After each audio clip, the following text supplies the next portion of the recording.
The time has come for my people to go.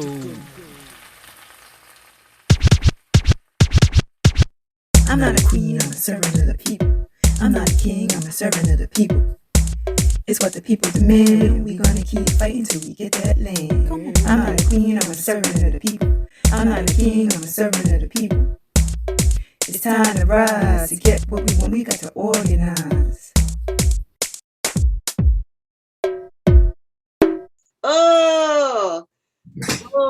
Greetings, everyone. This is the Pantsula Podcast. I feel like I haven't been here for a while. There is such amazing feedback about the work that A-APRP is doing with all of the political education that's happening. And I have a person with me. I am Jamilah, who I have been waiting to speak to on the Pantsula Podcast. If you are not aware, we have our comrades in the Tiwa Territory chapter or New Mexico chapter that do a program, and they have an amazing podcast, political education program, etc. on Thursdays. I know y'all are moving to twice a month pretty soon. Sure. And I think, even if you are moving twice a month, there's still every day we can partake in this information, because we do this work every single day. I am so happy to have my dear comrade and family Onyesonwu here. Oh my goodness, I've been waiting so long for this. Yes, thanks for having me. Glad to be here. Oh my goodness, and wow. So I am in the Kadri circle. I am also in the Intifado circle, which is a cadre circle, and Onyesonwu was also cadre. So I think we have been organizing in the A-APRP for around the same time. It's almost 9 years, right? Yep. So yeah, we've been putting in work because we think this is really important. Just organizing for the liberation we may not see in our lifetime, but we are going to see it whether or not we are physically here. And an objective of the A-APRP is Pan-Africanism, and that is to have a unified socialist Africa. That is what we are organizing for.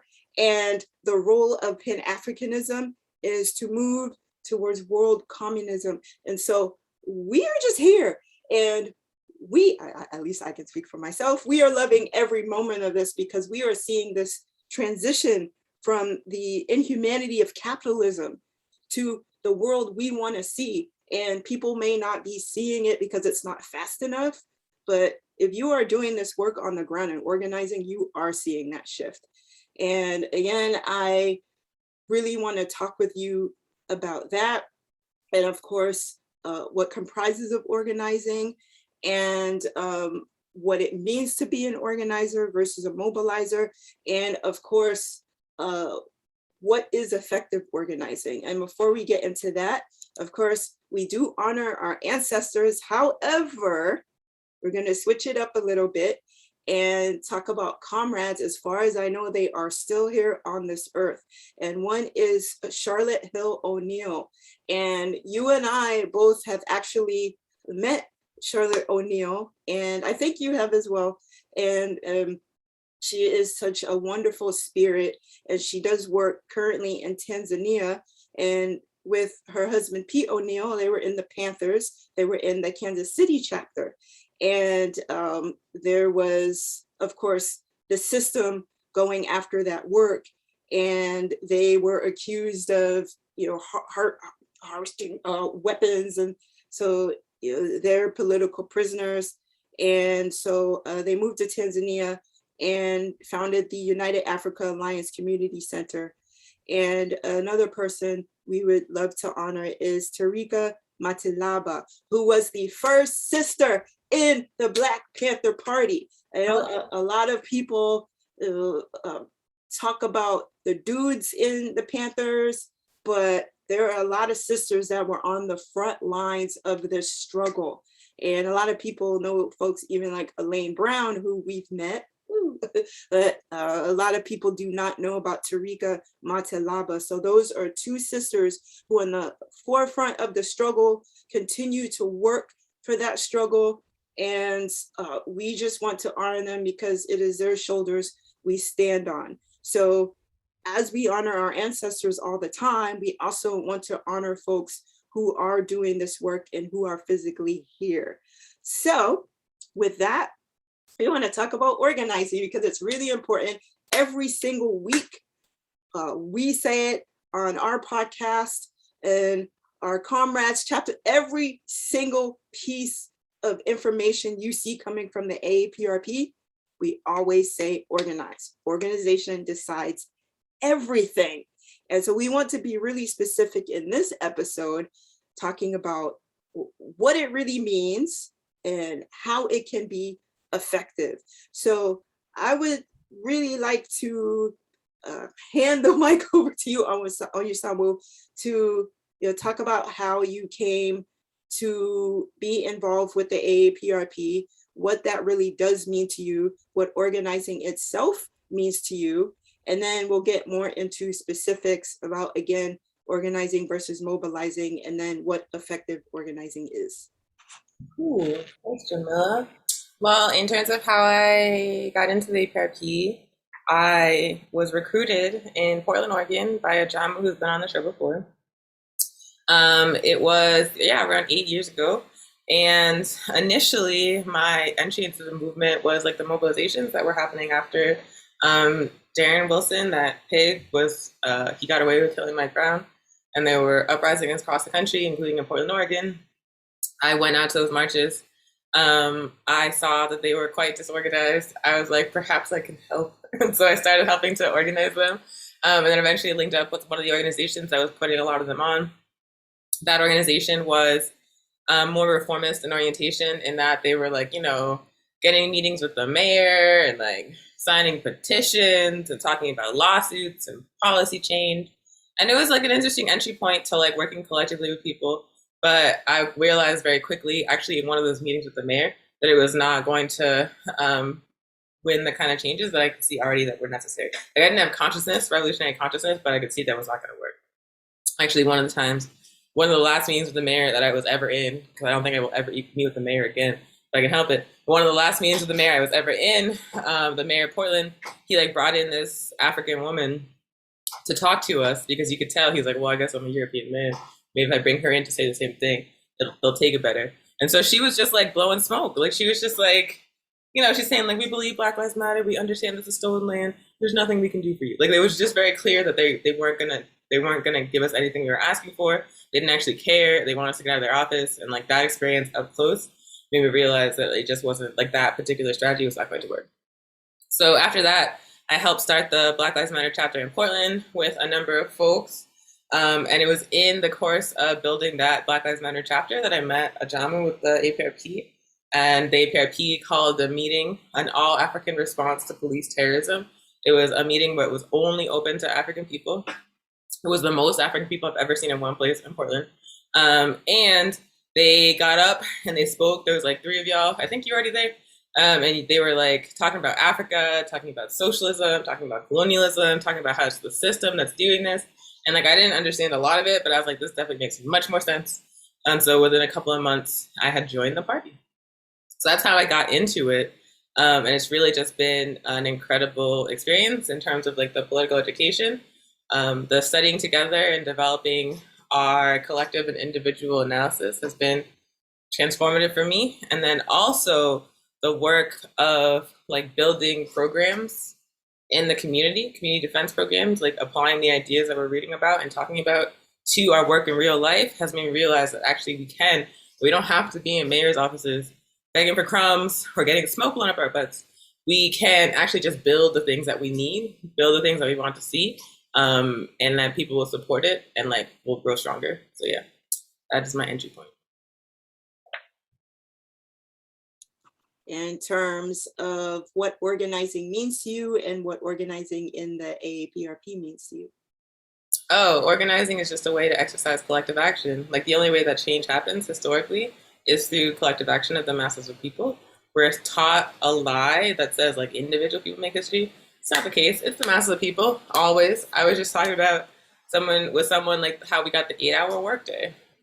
And that was like, I saw a meme that said Henry Ford invented the 8-hour workday. And I was like, no, no. Like what actually happened is that organized workers fought for a very long time. Some of them were killed. Some of them were locked up. It was extremely militant and organized. And that's how we forced Henry Ford to give us an 8-hour workday. So like all throughout history, like it's the same story.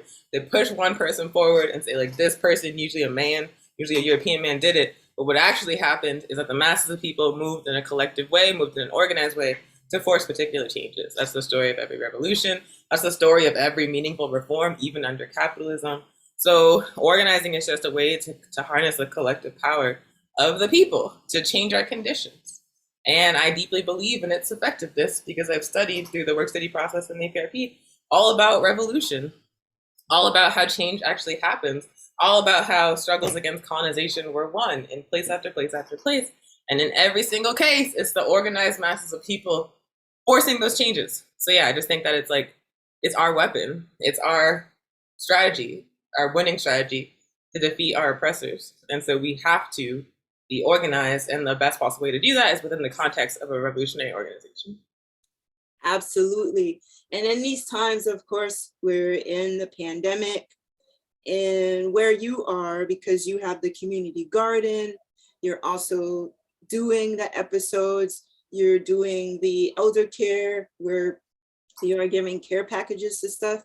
How has that affected your organizing as opposed to when you were in Oregon or wherever else you organize? I will definitely say that in Oregon, our work was much more in person. We were constantly doing political education events. We were constantly supporting at rallies, giving speeches, doing the breakfast program, doing the school, like face-to-face with people. Whereas in COVID times, we still trying to do that work. Like we're helping with security at the Indigenous Peoples Day March on Monday. We have folks at the garden, but we only do outdoors events now. And the bulk of our programming has now moved to the virtual space. Even our work study is happening virtually, even though we're all in the same city, except for one person.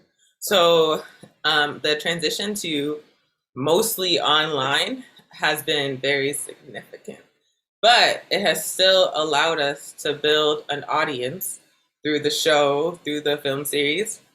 It has still allowed us to like have folks, like the same folks coming consistently to our events, whether in person or online, that we can like build with and like develop over time. So it's like it's been quite a shift organizing under COVID. It's like less in person. I miss like the in-person work study. I miss like the in-person face-to-face organizing indoors, but it's just what we got to do. We got to adapt when the new situation is presented. Absolutely. So let's talk about mobilizing versus organizing. I think that we've had an episode about this. Y'all have talked about this, but I don't think it's a bad idea to continue to reiterate because people still continue to mobilize and they don't think organizing is effective. So what is the difference? Again, we're going to keep reiterating it, just like saying join an organization. And why it is, okay, mobilization can be effective up to a point, but why is organization more important? And there's also the saying that every organizer does mobilization, but not everyone who mobilizes is in an organization. So let's talk about the differences. Let's talk about why organization is more effective and look at sort of in terms of history, what organization has meant in terms of its effectiveness. Yeah, I would say the main thing is that mobilization is about getting people to take action around a particular issue, whether it's to attend a march, whether it's to attend a rally, whether it's to do like one of those complicated direct actions that Black Lives Matter used to do. That's an example of mobilization. You're bringing folks together to take action around usually a particular issue. Most recently, it's been happening around police terrorism or around pipelines. There's nothing wrong with that. It's like a really important opportunity to get folks activated, to engage them in conversations about like why the issue they're organizing around is connected to systemic problems. But mobilization in and of itself will never achieve the kind of changes we need to win to society, because mobilization by its very nature is temporary. Like if you think about how long a march lasts, it's probably like at most a couple of hours.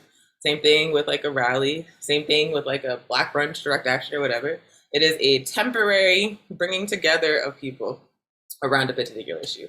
The other reason why it's not something that's going to lead to long-term change, even if you do it quite often over and over and over again, is because mobilizations by their nature bring together folks into a very big tent. Like I remember being in the streets for Black Lives Matter marches, and there would be like a liberal on one side and like an insurrectionary anarchist on the other side. We were all out there saying Black Lives Matter, but that was probably like one of the only things we agreed about because there was no ideological grounding, there was no strategic grounding. So oftentimes those like marches would like turn into fights over tactics, like on the fly. So yeah, it's a big tent, which again is going to limit what you can actually achieve. So organization, on the other hand, is about bringing people together to address systemic problems, to move collectively to change the issues we see. Organization can use mobilization as a strategy, and quite often does, but as opposed to just like organizing a march and that having to be the end of it, like organization uses that march to get people's contact information, to get them engaged in ongoing work, to bring them into the organization, to politically educate them. Like every time the A-APRP speaks at a rally, we're pushing the line, we're talking about why the liberation of Africa is connected to the murders of Africans by police in the United States. So there's like a bigger picture view. An organization that is united by strategy, that is united by political ideology, that means that it's going to be longer term. That means it's actually going to lead to real changes. And it's more sustainable. Yeah, absolutely. And where does art fit in that? Because you're seeing all of these people say now, oh, well, just do your art, just play music, don't talk about politics. But if we've looked at art over time, art has always critiqued the status quo. Art has always represented the people. Art's created by the people. Its purpose is to challenge these systems of oppression overall. And what is the role you think art has played? Do you think it could be better? What are, like, we look at everything dialectically, positives and negatives to everything. So the positives of art being involved in spreading the word, sort of using griots, for instance, and then you have punk music, and you have hip hop, you have Afro beats, you have all of these pieces of music and these artists who do that. But then we have, of course, the system of capitalism through US aid, other organizations, fueling a movement to oppose art, to oppose any sort of revolutionary consciousness. So how can art, how has it been fueled to utilize revolutionary consciousness, and how can it be better? Well, I don't know of any anti-colonial or socialist revolution that did not have its own songs, its own poems, its own revolutionary art forms. And so obviously that's an indication that art is like a really essential part of developing the cultural component of a revolutionary struggle. Like we need to find the roots of our resistance in our African culture, and like African artistic expressions are ways to do that. I will say that there were high points in the history of our struggle where our art was like in service to the struggle, in service to like the liberation of our people. Like I'm thinking about like the 60s and the 70s in Africa, in the United States, where even like mainstream musicians and actors and artists were like talking about revolution, were like producing cultural works that were talking about revolution. Whereas like now we have people who pretend like they're doing that, or like who we think are doing that, but like when you look at their actual politics, they're not actually doing that. Like Beyonce dressing up as a Black Panther for the Super Bowl, people took that as like a really significant, a significant moment for the movement. But like Ajama pointed out, Beyonce was not actually taking a political position. Beyonce was just reading the room. She saw like a lot of African people in the streets, a lot of African people talking about the need for radical change. And she knew that the Black Panthers were popular figures still for African people. And so she's like, let me just like hop onto this.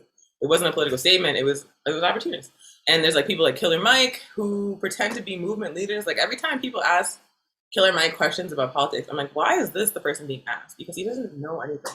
But he presents himself as like a so-called like progressive or radical artist, while at the same time pushing like so-called Black-owned banks that aren't actually Black-owned, or pushing small businesses, or when there was an anti-police terrorism uprising in Atlanta, telling the African people to like stop burning things down, like please calm down. So like that's who we kind of have now, like people who will like hop on the wave of social justice organizing, but who aren't really living it, who don't actually support the aims of those movements, and who are just being purely opportunistic. So I feel like we're at a low point when it comes to cultural contributions to revolution. And where does social media play into that? Because there's, you could sort of talk about, people talk about the phenomenon of internet revolutionaries. And of course, there's information so people can mobilize at events, but there's also a ton of arguing back and forth, a ton of people being reactionary. We're, again, looking just at positives and negatives of the internet and where social media can play into that. What has been the positives, because obviously the A-APRP has a website and it's used as a means to recruit, just as the A-APRP and other revolutionary organizations have social media accounts. So people look at that. Again, we're all utilizing the medium of podcasts through these channels to do that. So it can be a positive tool to fuel a revolutionary consciousness, but at what turn do we see where, again, you're talking about Killer Mike and other folks, what turn can we see that it is being used to fuel reactionary behavior? What can be done that's better? Yeah, my thinking around this has shifted because the bulk of our organizing work was in person, on the ground with the people in Oregon. And then COVID hit and everything became so virtual. And I started seeing, and then the George Floyd uprising happened like in the midst of that. And so you started seeing more and more organizations emerging from the internet. And at first I was like, this is fine. It's positive. Any organization is no better than an organization. Like, if people are coming together to work collectively, there is a positive aspect to that. But the issue that we have discovered, or that I have discovered, is that when people are not engaged in that sort of like in the community work, when they only know each other through their internet and they're only connected by their particular interpretations of any like specific ideology, and they're not engaged in any kind of like systemic political education, like bad things can happen. And it's also a situation where, because they're not rooted in community when they're doing these like purely online or born online organizations, they have no people. They're not actually accountable to anybody, not even really each other, because they've never met in person. So it creates a situation where people can just act in harmful ways, or push nonsensical political lines, or just in other ways contribute to an environment of like disorganization and chaos with no accountability whatsoever. So now I think like the way the A-APRP does, internet organizing, I think is positive. We have virtual circles made up of people who are not geographically located close to A-APRP chapters, but who are still able to engage in the A-APRP work study process. And the reason why I feel like that works for us is because the work study process existed before the internet. It is like 50 years old. It's like it's a existing structure made up of people who you like know who their people are. They're accountable to their communities. They're accountable to the A-APRP. So there's like just a much higher level of discipline, a much higher level of like political clarity.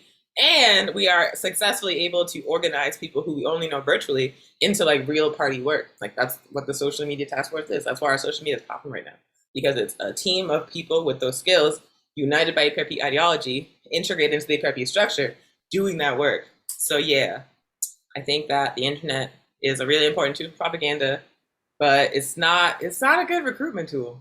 I don't think it's a good recruitment tool.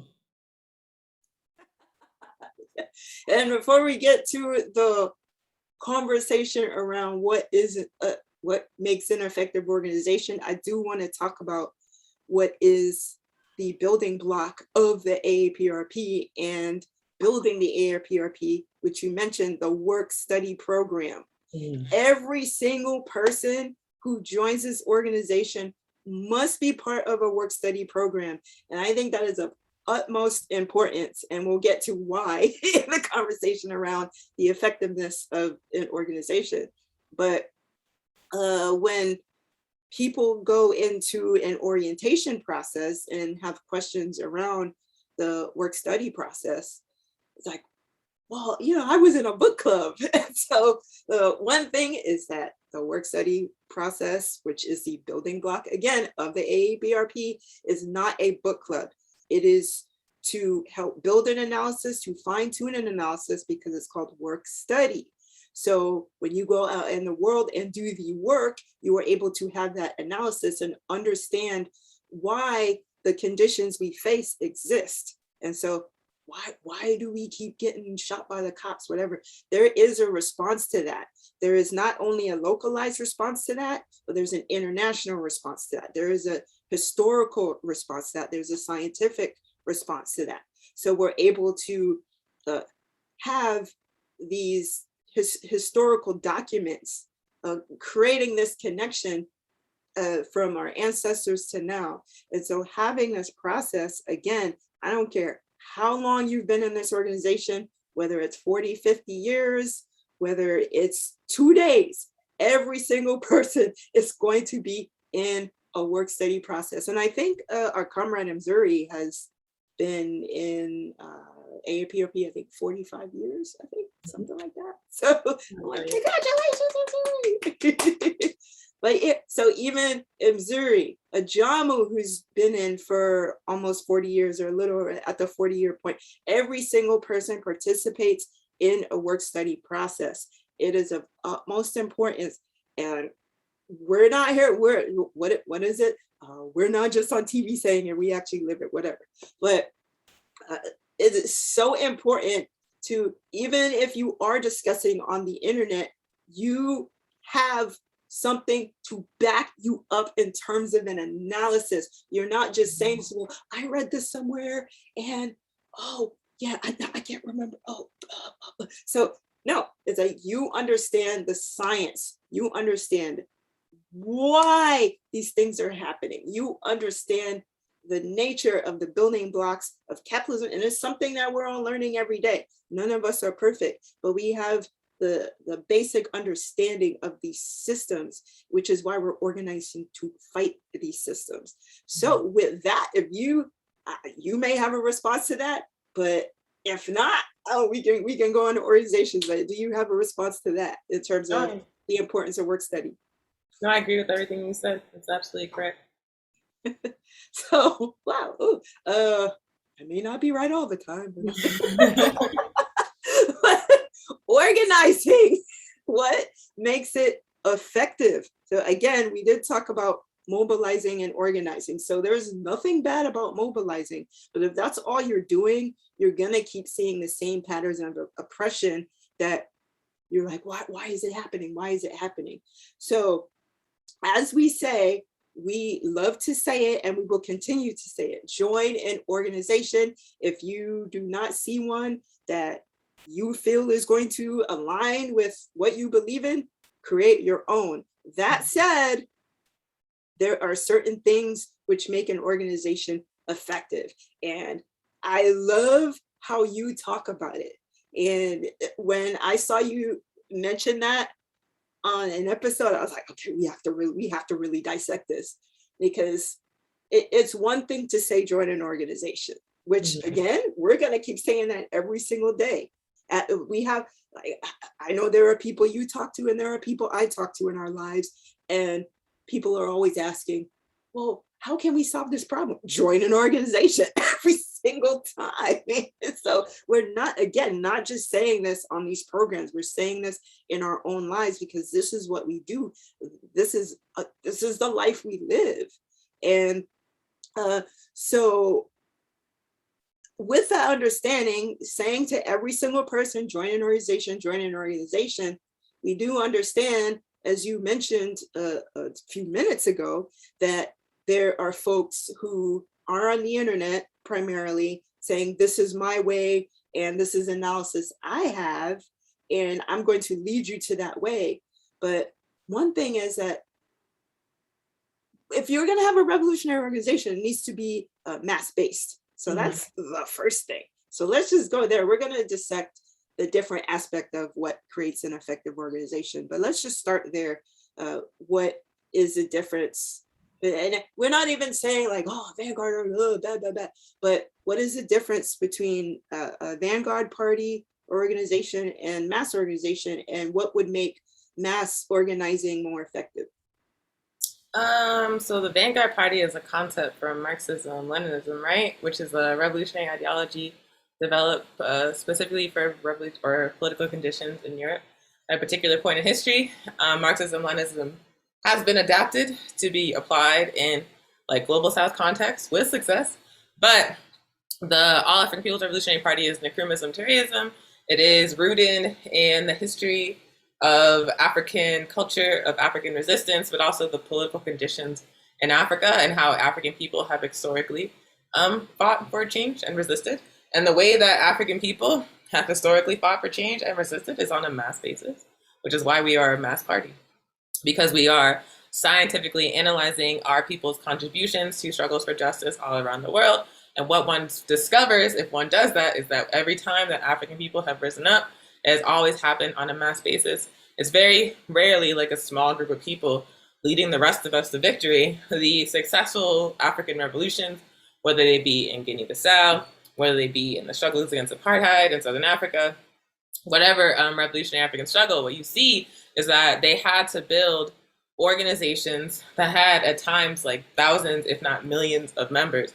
They had to mobilize the entire mass of the people, from the babies to the grandmas, around a revolutionary objective. So this is how African people have always fought. This is what Nkrumah is attempting to do, to use that revolutionary strategy that we have built to advance revolutionary socialism. So the way that looks now is that I feel like sometimes in like Western left organizations, we sort of treat like revolutionary organizing like a clique. Like it's just like you and your friends.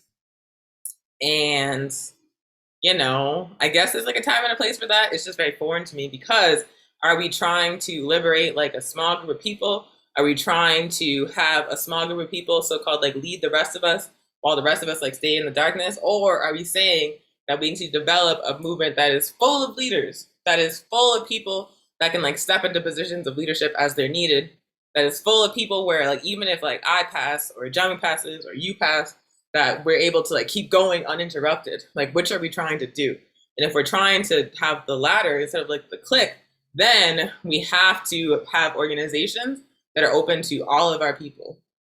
Like I did an interview with Comrade Obi Egbuna Jr., where he was talking about his entry point to the struggle. And there was one point where he was like, we need the kids of cops. We need pimps. We need prostitutes. We need all of these people that have like capitalist society has either like discarded or turned against us. Like our organizations need to be able to win over everybody, need to be engage everybody actively in the revolution.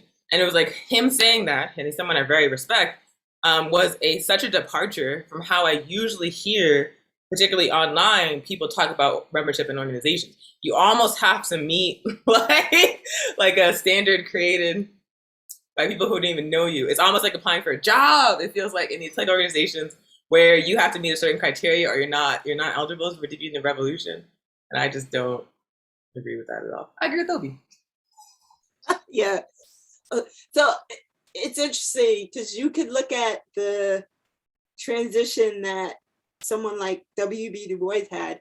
So a lot of people still focus on the talented 10th thing.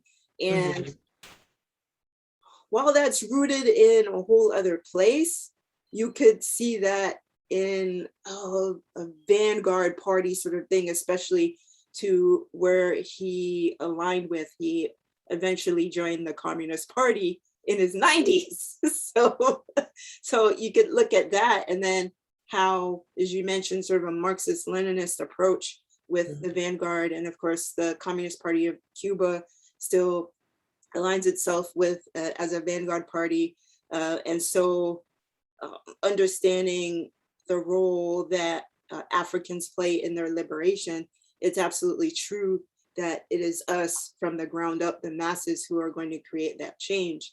So again, looking dialectically at things, looking at the success of the revolution in Cuba, it did work to a point to get to that revolution. And of course, revolutions are continual. So who's to say that, they're not going to move to a mass party eventually, because they're like, well, they do.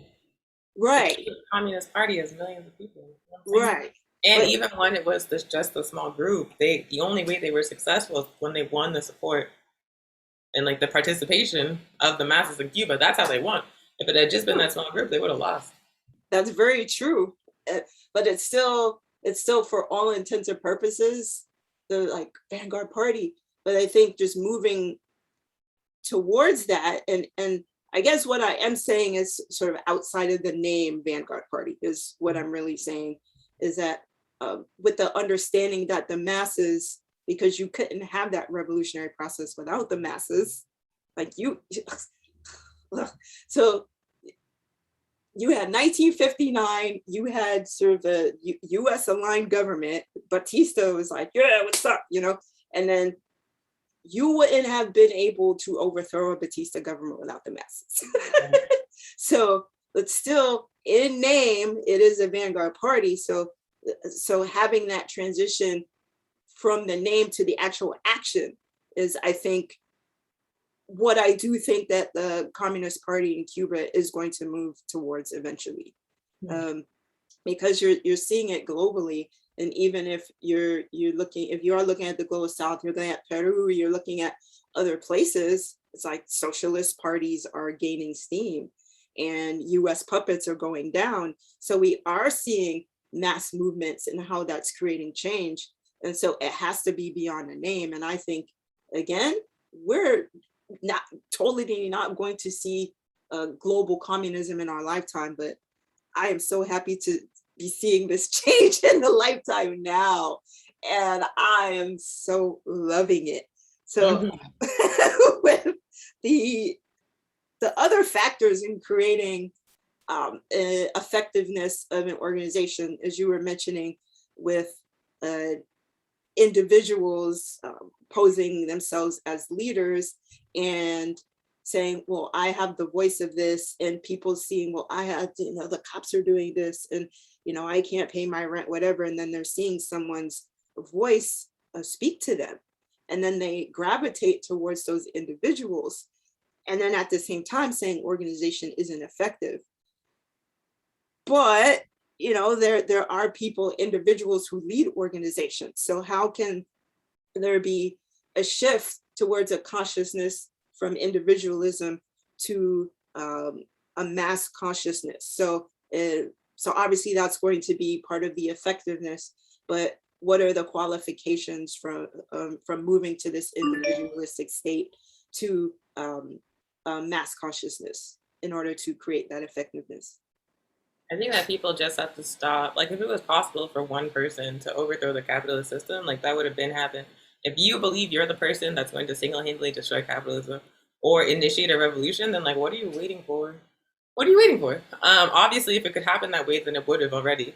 What we have lacking, we have so many individual people who have like hardcore protagonist system, who are like, I am the main character of this story, and it's all about me.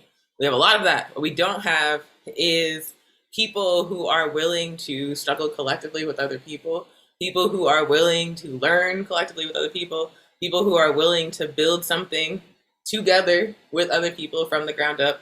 Not for a paycheck, but for the liberation of their people. So like we've already tried like the individual path to change. We've already elevated people who we call heroes, Bernie Sanders, Alexandria Ocasio-Cortez, whoever their counterparts are in African, Paul Kagame. We've already tried elevating like individual people, and they have failed us at every turn. They get to a decisive moment and they choke, or they side with the system, or they were never on our side to begin with, like in the case of Kagame. So clearly, this elevating individuals to somehow save us is a failed strategy.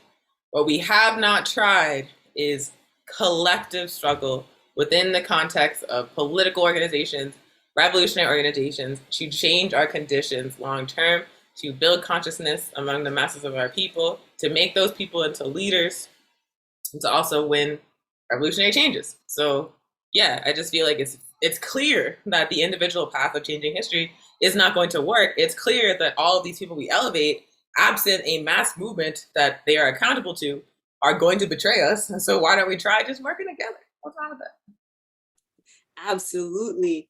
And the idea that there are leaders extends into this idea that this leader or individual holds the wealth of the information. And so it is up to me to disseminate that information to all of you. So I know that is a thing you discussed as well in what makes an ineffective organization. So let's go there.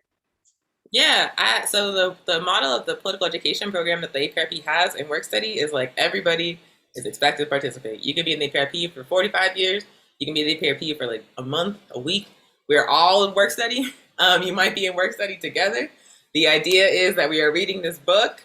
We are discussing it collectively. We are talking about current events collectively from a revolutionary African perspective, and we are developing our individual analysis as well as our collective analysis. But we're also developing our critical thinking skills. We're not just like reading history for the sake of it. We're reading history to understand the world we live in today and understand, importantly, how to change it.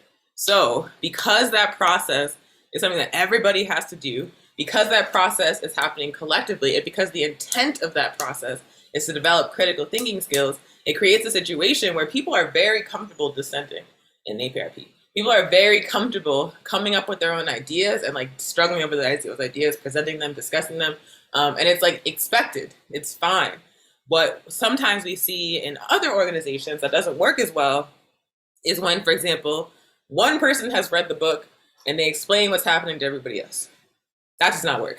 One, because if someone has read, you have not read the book, this person has, they're explaining it to you. You're getting their perspective of what that book says, like at best.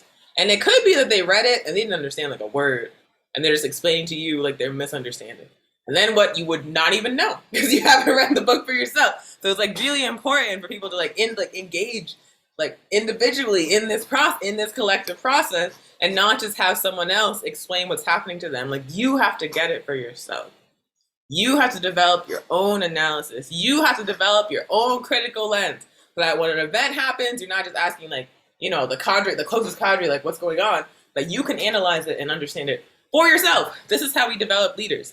So yeah, like a political education process that's for everybody, that everybody has to participate in, and that where it's not just like one person speaking from on high to everybody else, but everybody else like actively engaging in the process is like key. It's key. I feel like it's like telephone, where one person has a very confused analysis, but they have like a very confident way of expressing it. And so everybody else, the people that listen to them, like just like internalize it and then repeat it. And it's bad. It's bad. It happens in the US left a lot. And like the way that we do work study is the way I think that works the best, where everybody has to engage as an individual in a collective process. Everybody has to independently develop their own critical thinking skills in this process. Absolutely. I think the role that the work study process does play, we typically do 70 pages a week, 5 pages a day on average. People, 70 pages is too much, but 5 pages a day. If you can look on the internet for half the day, you look at the internet on your job, you're on your social media, you can look at 5 pages a day. And so I think that really does create an equilibrium of sorts. And also, the idea of, because we all are at different stages in our lives. For me, I was reading Marxist theory at 15, 16, doesn't mean that I necessarily understood it. It was really not until I joined the A-APRP where a lot of that stuff made sense. Again, I was reading Proudhon, I was reading anarchist theory, I was reading all of that stuff. But, my 15-year-old brain was like, oh, this is really cool. I'm anti-capitalist, but I couldn't, really have a conversation with you about it. But now, I'm getting ready to be 45. I can't have that conversation because of this work that was done.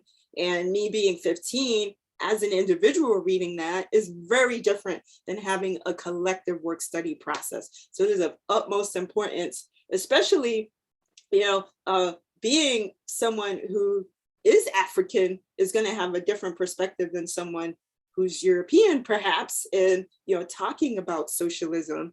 So while, I'm formulating this idea around Africa and what that means, someone who's a Marxist is going to be like, well, religion, this and that, and, and not include spirituality, or, say something not positive about lumpen proletariat, perhaps, So, we're going to have different ideas around what that means. And so lumpen proletariat, yet has to be, as you said, included in the struggle for liberation. And it can't just be like the workers. Like, what exactly does that mean? So I think formulating this idea and honoring an ideology of incrementalism, Tureism, I think has been really helpful for my own development as a person, as a being walking on this earth, and as an organizer. So it is really important that one person does not hold the wealth of this information because of that very thing, because someone who's say a Marxist Leninist coming into the A-APRP, and they have a particular set of ideas and they're going to argue with you about it. Someone who's an anarchist or whatever might argue with you, but we're collectively struggling together over these ideas and coming to a conclusion, which is rooted in the objectives of Pan-Africanism, as we look to it as through the Fifth Pan-African Congress. So I just think it's absolutely important to have this collective struggle. The other thing in connection to that is the criticism, self-criticism process. So a person who is a leader may not want to be critiqued, even though they may be harming others. They may have an analysis which is counter to the organization. They may have particular ideas around how to forego this process. So I know that is a thing you've discussed as well. And I'm just like, yes, that's great. So what does that mean for you? Just that, when we say struggle, it's like we mean struggle in that, we understand everybody's going to make mistakes. We understand everybody's going to have places where they need to grow or do better, that we're human beings with all of our contradictions trying to build a revolution, which means it's going to come with issues that we need to struggle through together. So criticism, self-criticism is a tool for engaging in that work. Criticism and self-criticism is something that no one is exempted from. Criticism and self-criticism is about assessing our contributions, assessing what the collective is doing, and actually saying honestly, where can we do better? What are we doing well? What needs to change? It's a key part of building a revolutionary movement because, like I said, we're all just human beings, fallible human beings that make mistakes, human beings that have been living under capitalism and have internalized all sorts of reactionary antisocial beliefs that are going to show up in our practice. And the way that we grow from those mistakes instead of wallowing in them is if we engage in that kind of reflection on an individual level, on a collective level. So we don't want, in a political organization you join, you want to make sure that that kind of reflection is happening, and you want to make sure that no one is exempt. It can't be a situation where they're I started the organization, no one's exempt to me. I have been in situations like that where it's usually a dude being I started this, don't say anything to me, and I'm just it's not gonna work. It's not gonna work. You're not God. You're just a regular human being, just like I am, which means you're gonna make mistakes, which need to be named if we're trying to build this together. We can't build a house with a faulty foundation. It's going to collapse. You can't build a revolutionary movement making all kinds of mistakes without addressing them. It's going to collapse. So you never, I would say that if an organization either does not have a practice of criticism or self-criticism in some form, or the practice exists but certain people don't participate because they're supposed to be too high, that's a red flag.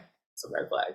Every single person engaged in this work, whether they're the founder of the organization, whether they're a chairman, whether they're the big boss or whatever, if that's what your organization has, no one should be exempt.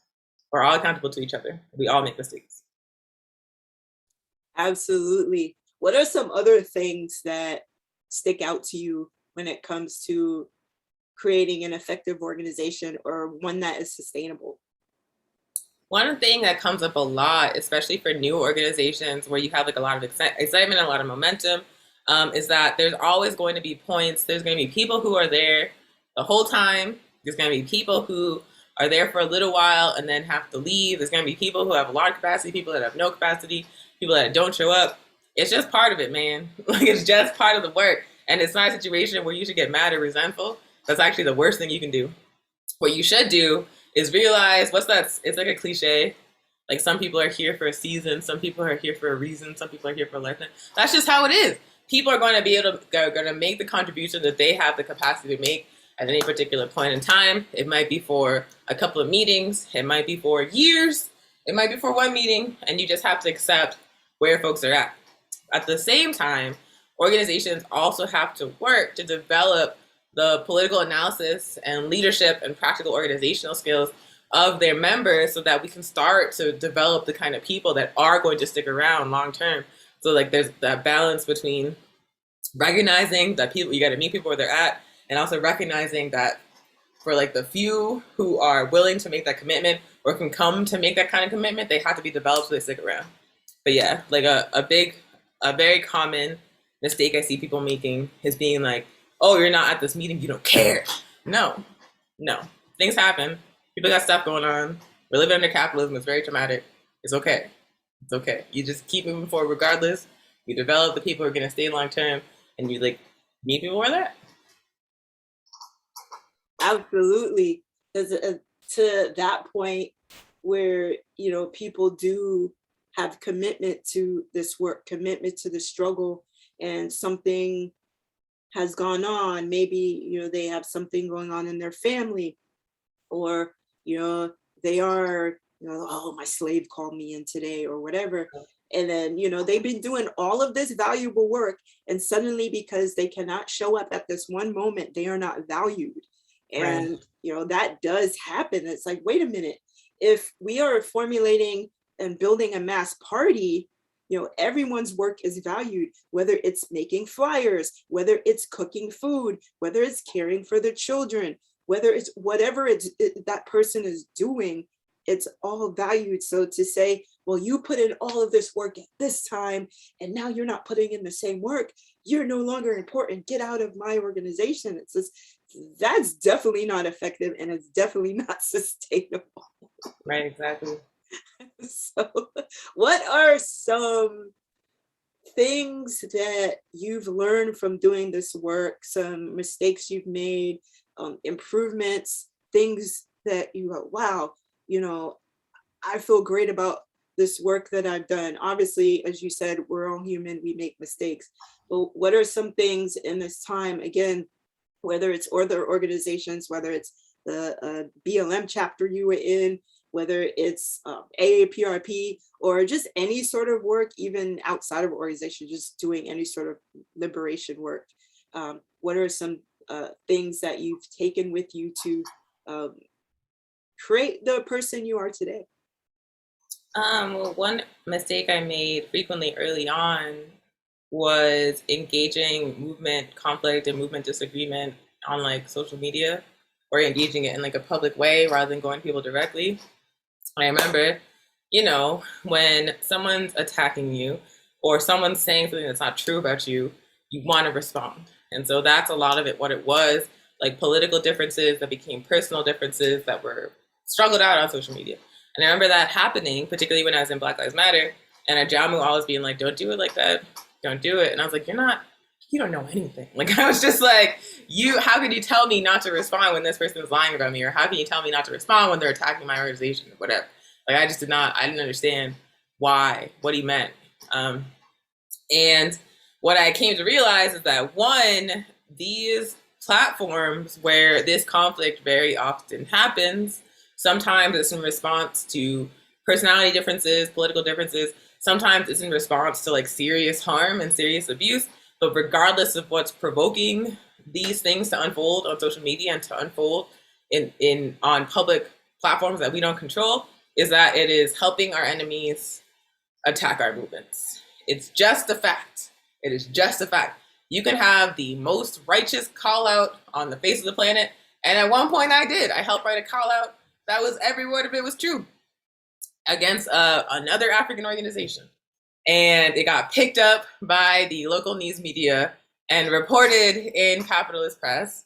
It provoked no change whatsoever on the part of the organization we were calling out. They were like, pfft. And then it escalated the conflict between our organizations into, at one point, physical violence. So what I learned from that experience is that one, call-outs don't work. If the intent of the call-out or the intent of the public struggle is to like get people to act right, I've never seen it work personally. But the other thing I learned is that we gave, like this press was hostile to both organizations. We gave them fodder to discredit all of us. We also gave the police and the feds and the state details about conflicts between our organization, receipts and names that they used to attack and surveil us. So it just utterly failed from top to bottom. It failed to change the behavior.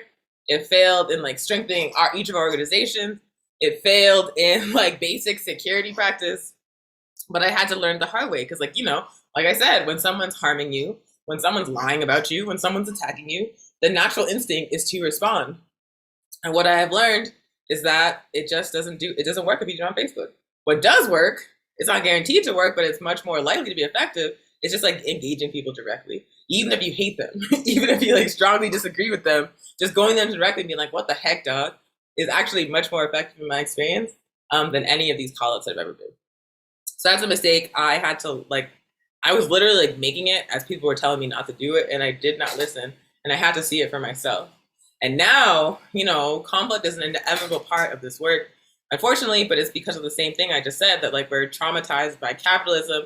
We've been taught antisocial beliefs and behaviors that absolutely show up in social justice organizing. And so it happens, it's inevitable. Sometimes it's going to be like 4 or 5 accountability processes in like a 3-month period. It is what it is. But once you realize that it's just part of the work, that we are struggling to become new people, which requires conflict, which is going to have like a lot of mistakes, you approach it much more humanistically and you approach it much more scientifically, and you begin to have much better outcomes because you treat people with respect and dignity, and because you are approaching the contradictions in an organized way that's actually going to resolve them instead of just like airing it out and not accomplishing anything, to be honest. Absolutely. Let's talk about merging, having an African United Front with those accountability processes, because the A-APRP definitely has worked with organizations where we don't particularly agree ideologically, but we understand the larger struggle that we are facing. We understand what the enemy is. So in terms of working with said organizations and dealing with an accountability process, what are some things you've learned from that? What are some examples in your experience working in the A-APRP? Talk a little bit about that. So my experience with accountability processes and like United Front work is that no one is going to be accountable to you if you're not in community with them.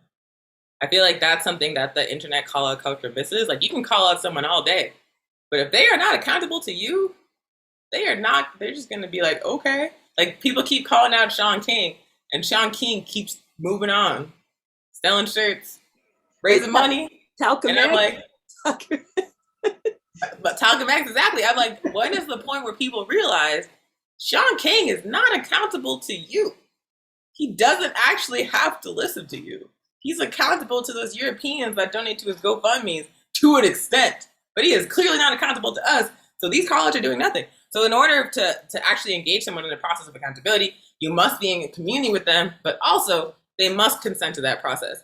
They only are going to want to be held accountable if they give a crap about causing harm where they did. So like, that's one thing. Like, another mistake that I participated in is like trying to like coerce or force people into accountability processes, and then it just like falls apart because they don't do basic steps. Like, it doesn't work. They have to want to be accountable. Otherwise it's just not going to happen. The other thing is that in order to like have the kind of community where people are willing to be accountable to each other, It means that we have to be able to build principled relationships with the foundation of trust and respect, even with people we don't agree with. And this is something that I got to like participate in and see up close in Oregon, because we work with like the Nation of Islam. The Nation of Islam is not a socialist organization. The Nation of Islam is like famously homophobic and misogynistic in many chapters. The Nation of Islam is treated like a pariah among the broader US left, but the A-APRP has maintained a principled relationship with the Nation of Islam for decades at this point. And so it was no different in Oregon chapter. And I have had many long conversations with people who didn't understand, like, why do y'all work with them? Because they can't like wrap their minds around the fact that we are completely capable of working with an organization that we don't agree with. Like, as long as we can unite on the basis of liberating African people, then that's a starting point for working together. But they think that we have to agree on every single bullet point, otherwise it makes no sense. But no, we don't agree with them on a lot of things. And because we have that foundation of trust and respect, we're able to engage them in struggle, even like heated, serious struggle, and still have that relationship intact. We're able to push them and challenge them and still work with them and still treat them with respect and dignity. And for that reason, when we went to start the School of African Roots in Portland, an African freedom school that we held on Sundays, that we tried to organize in coalition with a number of African organizations, Nation of Islam was one. One of the earliest struggles that we had in building the school was whether or not we were going to have queer and trans teachers in the school. And the A-APRP was like, why? Yes. And like the some of the other African organizations were like, why would we do that? And blah, blah, blah. And the Nation of Islam took our side. They were like, yes, we should have queer and trans teachers. Now, according to the internet, the Nation of Islam is irredeemably homophobic. They are trans-antagonistic. That's just how they are. There's millions of people or thousands of people in the Nation of Islam, and they're all just trash homophobes. But because we had worked with them over a period of years, because every time that subject came up, we struggled with them, we pushed them while still treating them with respect. When it came to that decisive moment when we were building the school, that was successful. The struggle, we saw the roots of it. They were like, we don't have a problem with it. Let's have queer and trans teachers. So what does that tell you? It tells you, first of all, that any person, any organization can be pushed to better positions over a long-term struggle. And if you believe that in revolution, where you can like change the entire world, change the global economic system, then you have to believe you can change individual people's minds and change an organization. So it shows that that's the case, but it also shows that if we had just said, when the Nation of Islam tried to work with us, we had been like, no, you're too reactionary. We would have gotten to that meeting and they would have not taken our side. So it just shows you that if you build relationships based on trust and respect, if you continuously struggle with people coming from a place of love and humanism, that you can have positive results, that you can win them to correct positions, and that you can build stronger relationships and stronger movements. That is what I have learned. Absolutely.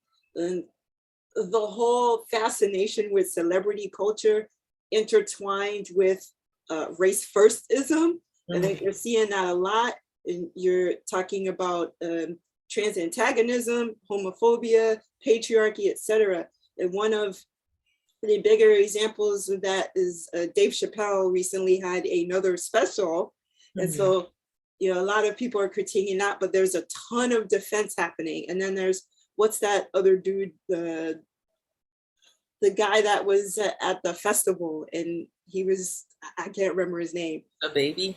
Yeah, that one. So, you know, a lot of folks came out to his defense, and then people like, well, you know, if Lil Nas X could come out and do what he does, then we could do this. And so there's just a lot of race essentialism when it comes to our I don't know if folks who are defending these folks think of themselves as participating in a revolutionary struggle for liberation. I highly doubt that, but they probably see that as some sort of liberatory process to be like, well, here's a particular portion of our population that is being oppressed, usually dudes, and so we need to save dudes because the dudes, like the PC police are coming at dudes, and so we're being oppressed. So we're seeing that. And with Chappelle's last couple of specials, focusing on marginalized communities, marginalized genders, etc., and the defense that's coming towards him. I know people have done the same thing with Bill Cosby. Well, you know, he tried to build an enterprise, so it's still rooted in capitalism as being a savior. And so Dave Chappelle, you know, went home, like a lot of people go home, but he wanted to build business there. Right. Just like Akon wants to build business there, but people see that as a sort of saviorism and not understanding the conditions that we face in Africa are also the same conditions we face all over the globe in the diaspora. So to just some dude with money going to build a comedy club or a bunch of condos or whatever, that is not going to save us. And so when people sort of uphold this idea and overlook all of these other problematic behaviors, how either as an organization or as somebody organizing in the struggle for African liberation, what do you think are effective ways of addressing that? Teaching people about class so they can analyze, they can see the class contradictions for themselves. You got Dave Chappelle, the Baby, Bill Cosby, R. Kelly, they position themselves, Killer Mike, they position themselves as, they act like they're of the people. They act like they're aligned with the masses. But like you just said, Dave Chappelle is gentrifying his hometown of Yellow Springs, Ohio. Dave Chappelle received $60 million from Netflix to do that special in which he's pretending to be brave for attacking, oppressed people. So Dave Chappelle is not of the masses. These people are not of the masses. These people are actually reactionary petty bourgeois. That's what Dave Chappelle is. When he says that trans women aren't women, when he says these racist, or not racist, homophobic and transphobic and oppressive jokes, when he, do you remember when he endorsed Andrew Yang for president in the 2020 election, and he was saying we need universal basic income, and the reason why he said we needed it is because the poor people are very agitated and this will calm them down? Dave Chappelle is very clearly expressing his class interests, and they are not your class interests if you are a poor working class person. And so we need our people to look beyond the celebrity-centered analysis, to look beyond the right opportunist positions that these African celebrities, these African petty bourgeois are taking, and actually examine what the class interests of those people are and whose class interests they are expressing with the public positions that they take. It's the same thing with Killer Mike. Killer Mike is talking about vote for Bernie Sanders. Killer Mike is talking about, can we calm down in Atlanta? People are rising up. Killer Mike is saying can you go back home and please be quiet? Killer Mike is pushing for so-called black-owned banks that have capital funding from the same European-owned banks as the solution to African people's problems, because Killer Mike is interested in increasing his wealth and access to capital. So if we understand the class position and class interests of these people, I feel like we're going to be a lot less confused about whose side they're on. And we're also going to start to find leaders amongst ourselves instead of looking to the leaders that Hollywood and the capitalist system have elevated for us. Absolutely.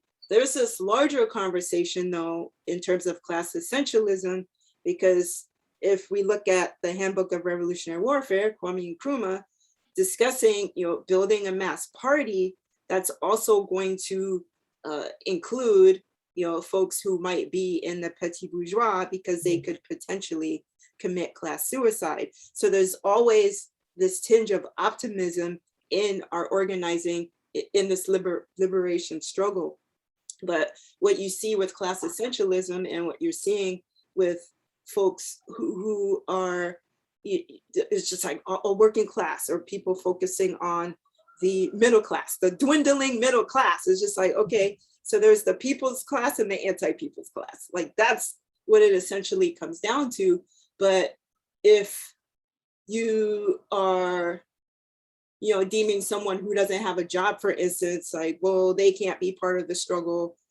Someone who's in the peasant class is not part of the struggle, or someone who is a college professor or is making 60 grand, it's everyone has to be part of that struggle. And there are folks who have committed class suicide. So this idea of upholding folks like Dave Chappelle, but also putting down someone who is in the struggle, but might be in the arts, who might be a professor, and also understanding, you have a job because capitalism does not provide basic needs for people. So you have to go somewhere, sadly, in order to make ends meet. So somebody might work at a bank, but they're organizing against us. So that does occur. It may not be, common in our world, but it does happen. So looking at that potentiality in accordance to the Handbook of Revolutionary Warfare, I think that's, doing this work, I just see so much optimism and understanding the potentiality of people having that analysis and recognizing that there's something bigger out there than this world which has limited us, the world that capitalism has limited us to, that all we have to do in order to make it is strive to be a sports player or a celebrity or toe the capitalist line to not step on any toes. So there is a bigger world out there, people. It really, really is. And, you might lose some friends over it, but they weren't your friends in the first place if they don't support the liberation struggle. So, so I think that, the role that we play, the role that cultural ambassadors play, the role that teachers can play, the role any of us can play in this job, if you will, to uphold this liberatory struggle. Again, to continue the work our ancestors continue the work that our elders did, and some of them continue to do. Communicate with their elders and ask them, what are some things I could do better? And then there are things that they could learn from you. Have these exchanges. We need to have humility in this struggle. And as you're talking about with the leaders, it's just obviously there's no humility there. So go forth with humility, go forth understanding that, there's something bigger than ourselves out there, whether it's spiritual, whether it's material, immaterial, whatever it is. But I feel for me, when, again, going back to being that angry punk 15-year-old kid, I was just like, I hate people. Yeah, I understand. But now I'm just like, I see hope for humanity. And that's, for me to even think that, I think this work is really, really important to have that change and to say, I look forward to doing this work. Obviously being angry with the systems of oppression that exist, but also looking forward to a day that will not occur. And it just makes me happy to do that. It makes me so happy to know folks such as yourself, to know folks such as Ajamu, to know other comrades in the A-APRP, in BAP and other organizations, because this just does my heart. It's just so, I don't know. I have a lot of words at the same time. I know, we only have 24 hours in the day, but I know, can you talk about just some of the things you look forward to in this work, some of the work that you are doing, just what gets you up? What helps you to look forward to the day? Definitely the process of, seeing people's rising consciousness, seeing people to be able to make the connections on their own, seeing people be able to start to analyze events on their own, which you can see in real time and work study. You can see gradually building until they're drawing their own conclusions. It's just very exciting for me to see people develop their own critical thinking skills and start to be able to examine the world independently without asking someone they think knows more. And that's something that you get to witness in Work City every single time we have it. So that helps a lot. And then also watching people work together to achieve something that they didn't know was possible. We have the Pan-African Community Garden here in Tiwa territory. It was literally just an empty lot with dirt and trash. And we cleaned up the trash. We put down a layer of mulch. We built raised beds. We got soil from a place, and we built we asked if people could donate pallets to us, shipping pallets. We built a fence out of pallets. I've never built a fence in my life. We figured out how to do it. We built benches out of pallets. We planted all these. People came out of the woodwork to give us plants, and now there's all these things blooming. So it was really we had no grant funding, no nonprofit funding, obviously, very little money actually in general. All we had was a vision guided by our ideology and a community of people that respected us and trusted us and wanted to work with us. And we were able to build this. And within 2 months, we had it up and running. And now we're harvesting from it continuously. And we're talking about how to do it bigger and better next year. Again, no money, no grant funding, no nonprofit funding, just organization, community, and ideology is how we achieve that. And it's the same thing with the breakfast program in the school. When we were talking about those projects in their beginning stages, I was like, I don't know how we're going to do this. I don't know how to do this at all. And then just realizing that you just have to start doing it. You just have to get organized, have a vision, have an ideology, and just do it. Try it out. If you make mistakes, then learn from them and then keep going. Just realizing that we can just decide to do things and do them is something that I really love about this work. There's no limit. It really makes you understand that if 20 people can build a garden with no money, then 500 people can do a lot. You know what I'm saying? It makes you realize that revolution is actually fully possible as long as we get organized. So yeah. Now, one last question for you. The revolution will not be televised. What does that mean for you when that's said? Gil Scott Heron said it, other folks say it. What does that mean for you? They don't show the real struggles on TV. They show the color revolution. Cuba had one day of protests in response to the U.S. blockade being escalated during the pandemic and the people suffering. And that was on the U.S. news for 2 months. Cuba had, for the next 3 weeks after that one day of protest, mobilizations of thousands of people defending the revolution was not covered on TV whatsoever. Hong Kong, wall-to-wall coverage, these people in Black Bloc catching tear gas with umbrellas, captivated the extremely adventurous U.S. left. At the same time, Haiti was engaged in a continuous uprising against the neocolonial rule of the puppet the United States put in there, burning down police stations every couple of weeks, rising up, calling out the U.S., calling out the UN, calling out the core group with clear anti-imperialist analysis. You did not see that on the news one time. So the actual route, Bolivia, Evo Morales was pushed out by fascists in a U.S.-backed coup. The masses of people in Bolivia organized. They said, we want to have an election. And if you do not hold this election, you fascists, we will bring this country to a halt. That's the only reason the election happened in Bolivia, that Mas won, because the people were like, you do this or it's going to be problems. That was not on the news. It was not on the news. So they'll show us what they want us to see.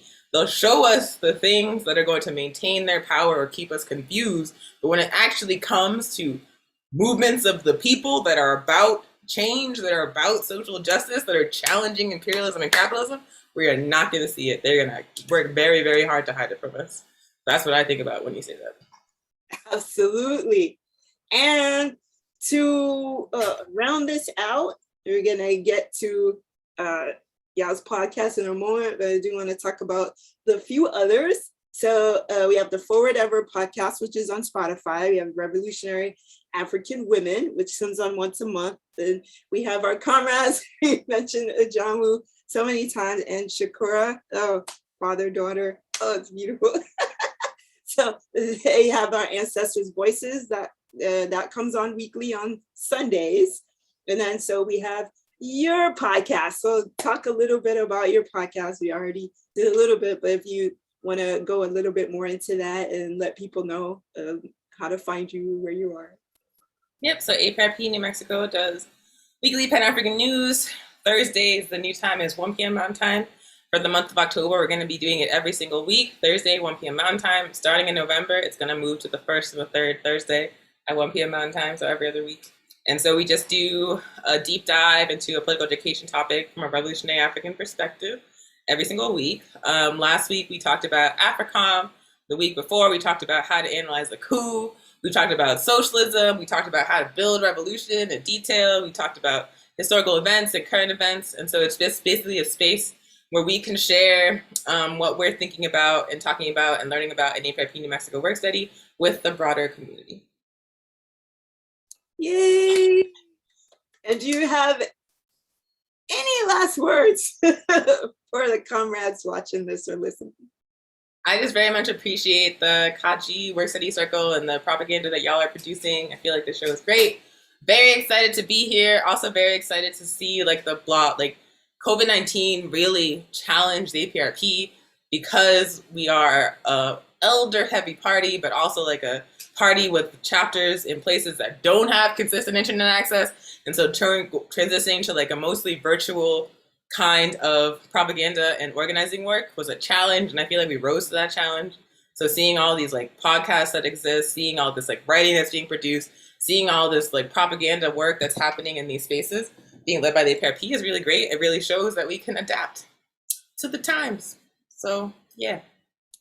Yay! Revolution is ongoing. It is a constant struggle for liberation. It's going to happen every day. It's going to happen for me. It's going to happen for you, Onyesonwu. And we are going to be here till the day we leave this earth. I am perfectly okay with that. I'm sure you are too. Yeah. Thank you so much. I appreciate you so much. Thank you. I appreciate you. Oh, thank you. Forward ever, backwards never. Forward.